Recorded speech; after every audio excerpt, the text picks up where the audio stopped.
বেশ কয়েকদিন থেকেই ছেলেটা মিষ্টি খাবার বায়না ধরেছিল। তো আজকে বিকেলে গ্রসারি বাজার করে ফেরার পথে মনে হলো ওর জন্য 4টি মিষ্টি নিয়ে যাই। দোকানে ঢুকবো, তখন দেখি একটি ছোট্ট বাচ্চাকে দোকানের ওনার দুধ ছাই করে তাড়াচ্ছে। বাচ্চাটির মুখের দিকে তাকিয়ে দেখি ও তো ধ্রুব। আমাদের বাড়িওয়ালি আন্টির ঘরে ওর মা থালা বাসন ধয়, মাঝে মাঝে এসে আমার ছেলের সাথে খেলাও করে। এ কি ধ্রুব, কি হয়েছে, দুষ্টু করেছিস? না আন্টি, দেখো না, একটা গোলাপজাম নেবো, খেতে খুব মন করছিল। মা ব্যাগ হাতড়ে এই 9 টাকাটাই খুঁজে পেলো, 1 টাকা কম পড়েছে, তাই একটা গোলাপজাম আমায় দিচ্ছে না। ভিখারির ছেলে করে তাড়াচ্ছে। পাশ থেকে একজন কর্মচারী বললেন, ওর কথা বাদ দিন ম্যাডাম, টাকা দেওয়ার মুরত নেই, মিষ্টি কিনতে এসেছে, আপনি কি নেবেন বলুন। বেশ জোরে করে ক্যাশ কাউন্টারে বসে থাকা ওনারকে শুনিয়ে বললাম, না না দাদা, আমি তো ভাবতাম আপনাদের দোকানটি এই এরিয়ায় সব থেকে বড়, ভালো মিষ্টি পাওয়া যায়।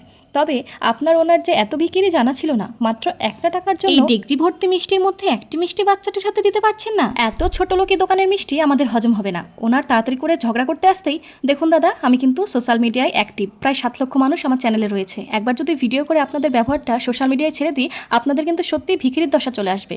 আমার সাথে মুখ সামলে কথা বলবেন। ধ্রুব ও ছেলেকে স্কুটিতে বসিয়ে বাড়িতে এসে নিজের মতো করে অনেক ভালোবাসা দিয়ে এই গোলাপজাম বানানো। হ্যাঁ জানি, দোকানের মতো স্বাদ, তবে অনেক তৃপ্তি করে বাচ্চা দুটি আনন্দের সাথে গোলাপজামগুলি খেলো। আচ্ছা আপনারা সত্যিই বলুন তো, গরিব মানুষ মানে কি অবহেলার পাত্র?